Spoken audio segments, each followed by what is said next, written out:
6 práticas diárias que mudaram completamente a minha vida e me fizeram ser uma pessoa mais disciplinada.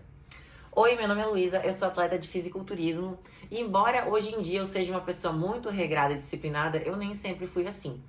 E um dos livros que mudou a minha mentalidade foi o livro O Milagre da Manhã, que ele traz essas 6 práticas diárias que eu vou contar pra vocês e que fizeram eu mudar muito a minha mentalidade. Muitas pessoas acreditam não serem pessoas diurnas, né? Pensam que são pessoas noturnas, acordam sempre atrasadas, estão sempre correndo, desligam o despertador. Eu sei que muitas pessoas que estão assistindo esse vídeo vão se identificar. Sabe quando a gente acorda, bate o dedinho na quina da cama e parece que tudo vai dar errado? Querendo ou não, é isso que acontece. Começa a desencadear várias coisas ruins no dia. E o autor, ele traz isso. Ele bate muito nessa tecla de que a maneira com que a gente começa o nosso dia vai determinar o resto do nosso dia. E eu acredito muito nisso. E ele fala muito sobre essa questão de que a maioria das pessoas que pensam ser diurnas, na verdade, elas estão se enganando. E quando eu li isso, eu pensei, como assim? Ele fala que todos os nossos hábitos, a gente que constrói. Então, às vezes, a gente está agindo de determinada maneira e a gente nem sabe por quê. Talvez é porque a gente nasceu, foi ensinado assim. Então, é mais fácil, né, para o nosso cérebro a gente seguir coisas que já estão programadas. Mudar é muito difícil, mas a gente consegue. Então, se tu é aquela pessoa que pensa que tu não consegue acordar cedo, tu consegue. Todo mundo consegue. É questão de bater nessa tecla até se tornar um hábito, né? E o que me fez ter mais interesse pelo livro é justamente que ele fala que nós atraímos o sucesso pela pessoa que nós somos, pela pessoa que nós nos tornamos. Então, assim, ao invés da gente correr atrás do sucesso, a gente tem que correr atrás de nos autodesenvolver, de melhorar a nós mesmos, porque aí a gente consegue ter sucesso nas outras áreas, né? Eu demorei pra entender isso, mas quando eu entendi foi que eu comecei a ir atrás desses livros pra me autodesenvolver. E ele fala que a maioria das pessoas de sucesso, elas têm isso em comum. Elas têm uma parte do dia delas, normalmente é amanhã, o começo do dia, pra se autodesenvolver, pra focar nelas. Porque não tem como tu ter sucesso nas outras áreas da vida se tu não cuidar de ti, da tua mente, do teu corpo, da tua saúde. Ou seja, o sucesso está ligado ao desenvolvimento pessoal. E quanto antes tu entender isso, tu vai ver que isso não é perda de tempo, é um investimento. Então, acordar cedo mudou a minha vida. E cedo, gente, não quer dizer acordar às 5 da manhã. Quer dizer acordar antes do habitual para te não precisar sair correndo. Então, digamos que tu começa a trabalhar às 8, tu vai acordar, tu acordava às 7h30, tu vai acordar 1 hora mais cedo do que tu já acordaria para fazer as coisas com calma, para não sair correndo e ter presença e fazer esses 6 hábitos que eu vou falar para vocês. Essas 6 práticas que eu falei que mudaram a minha vida, o autor ele chama de salvadores de vida. E é muito interessante tudo que ele explica no livro. Eu recomendo vocês a lerem, porque aqui eu vou dar um panorama geral da minha percepção, mas cada um vai entender de uma forma. E depois que tu praticar isso por um determinado tempo, tu pode ajustar conforme for melhor na tua vida. Mas então a primeira prática é o silêncio. É tu acordar e tu não sair mexendo no celular, tu não sair conversando com as pessoas, tu não sair enchendo a tua cabeça de problemas.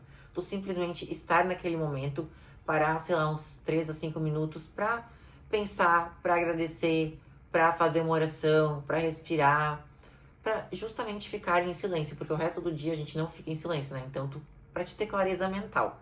O segundo passo são afirmações. E é aquela coisa que as palavras, elas têm poder, né? Então, frases positivas, elas ajudam a reprogramar a nossa mente. Na correria do dia a dia, às vezes a gente esquece até as nossas qualidades.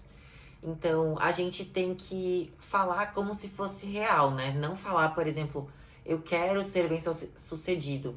Né? Então, a gente afirmar, eu sou bem-sucedido, eu sou uma pessoa alegre, eu sou uma pessoa feliz, eu sou uma pessoa saudável. É uma forma da gente se sentir mais autoconfiante. Então, o primeiro é o silêncio, o segundo são as afirmações. E, gente, por mais que isso pareça bobagem, não é, tá? É muito, juro, é muito real.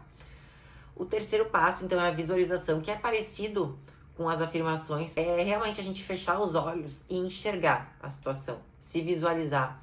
Então, a gente desempenhando talvez alguma atividade importante, alguma reunião que tu vai ter.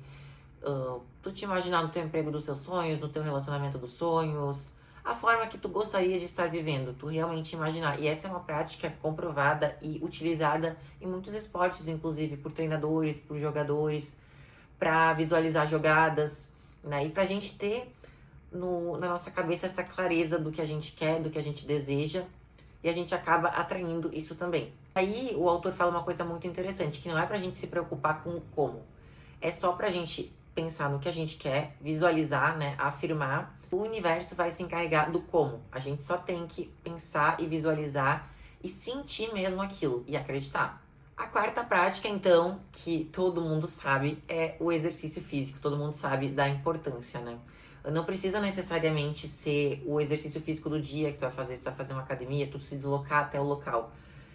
Quando eu comecei a fazer, eu fazia uns 15 minutinhos ali de, sei lá, algum abdominal, alongamento.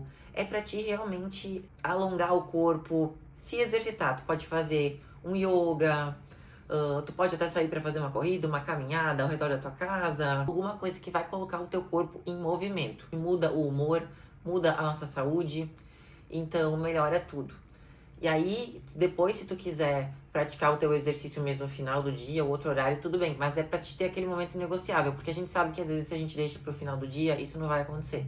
Depois do exercício, ele fala sobre a leitura, que a leitura é muito importante, né? Todo mundo sabe, pro nosso desenvolvimento cerebral, pro nosso conhecimento. E é pra gente reservar uns minutinhos ali na nossa manhã pra gente ler alguma coisa, principalmente focada em desenvolvimento pessoal. Não que tu não possa ler alguma coisa, né, algum romance, alguma outra coisa, mas nesse momento do dia, principalmente é algo pra te autodesenvolver. E pra mim, gente, o que mudou a minha vida foi a leitura. Esses livros de autodesenvolvimento mudaram muito a minha mentalidade, assim. Muda até hoje, porque eu continuo lendo e a gente nunca sabe o que chega, né? Eu acho que quando a gente acha que a gente já aprendeu tudo, isso não existe, né? A gente tem que estar sempre buscando conhecimento. Então ele fala sobre a leitura e também fala depois a sexta prática sobre a escrita. Escrever os nossos pensamentos, os nossos sentimentos, as nossas metas, coisas que a gente realmente quer botar pra fora e traz uma clareza mental. Porque, gente, a escrita, ela é uma forma da gente organizar os nossos pensamentos. Às vezes a gente tá angustiado com alguma coisa, com alguma situação, ou até com algum problema no relacionamento, e às vezes escrevendo é uma maneira da gente entender o que a gente tá sentindo e realmente ter clareza. Porque às vezes na nossa cabeça a gente não consegue organizar. E escrevendo, às vezes até a gente consegue ver que isso não é tão difícil assim. Ou tu vai escrever as tuas metas, o que tu... Sei lá, gente, qualquer coisa. Mas tu usar a escrita pra te organizar. Essa prática da escrita é algo que eu não tiro também do meu dia. É muito importante. Essas são as 6 práticas que são as salvadoras de vida que o autor fala no livro e que mudaram realmente a minha vida. Depois de tu praticar isso por 30 dias, acho que eu pratiquei no livro que ele fala... tu vai adaptando a tua vida. Mas não é sobre os 6 passos, tá? O objetivo é tu reservar o primeiro momento do teu dia pra te acordar pra si antes de acordar pro mundo. E isso é muito importante. Porque se a gente não acordar mais cedo pra isso, no final do dia, no meio do dia, o mundo nos engole. Principalmente nos tempos de hoje, né? Com as redes sociais, com tudo tão rápido. A gente é bombardeado de informações a todo momento. A gente tá acostumado a acordar, já pegar no celular. Então, ter esses 6 passos, acordar mais cedo pra focar em mim, mudou totalmente a minha vida. Porque me fez ser mais focada, mais disciplinada. Me fez ver que realmente é importante o silêncio, é importante a gente ter esses momentos de reflexão. Porque às vezes a gente acha que isso é perda de tempo. Mas pra quem não sabe onde ir, qualquer caminho serve. Então, quando tu não tem esses momentos de auto-reflexão, de conhecimento, de autodesenvolvimento, às vezes tu nem sabe pra onde tu tá indo. E isso é tão importante. Como eu falei pra vocês, depois a gente pode mudar esses hábitos, né? Mas a importância da gente ter pequenos rituais pra nós e a maneira como a gente começa o dia determina todo o nosso dia. Eu recomendo muito vocês a lerem esse livro e a tentarem acordar um pouquinho mais cedo. Não tô dizendo que precisa fazer uma rotina espetacular, mas eu acho que justamente o horário mais cedo que a gente acorda é o momento onde ninguém vai estar nos incomodando, ninguém vai estar nos chamando. Então é o único momento que vai ser só nosso. Testem. Mesmo que vocês achem que vocês são pessoas mais noturnas, vocês conseguem, tá? Aí ele fala no livro, né, que os primeiros 10 dias são os mais difíceis, nos 20 dias vai ficando mais fácil, e aí nos 30 dias tu realmente criou um hábito. Se a gente acorda correndo, a gente não tá vivendo, a gente tá só sobrevivendo. E a gente não tá vivendo a nossa própria vida. Hoje em dia, mesmo com todo esse conhecimento e com essas práticas, eu ainda me pego, às vezes, fazendo as coisas fora do presente, sabe? Eu acho que o nosso maior desafio é viver o presente. Eu acho que essas práticas, elas ajudam muito. No começo é difícil, mas depois é a melhor coisa do mundo. Então é isso, testem essas práticas, testem acordar mais cedo, testem viver uma vida com propósito e vejam a vida de vocês mudar.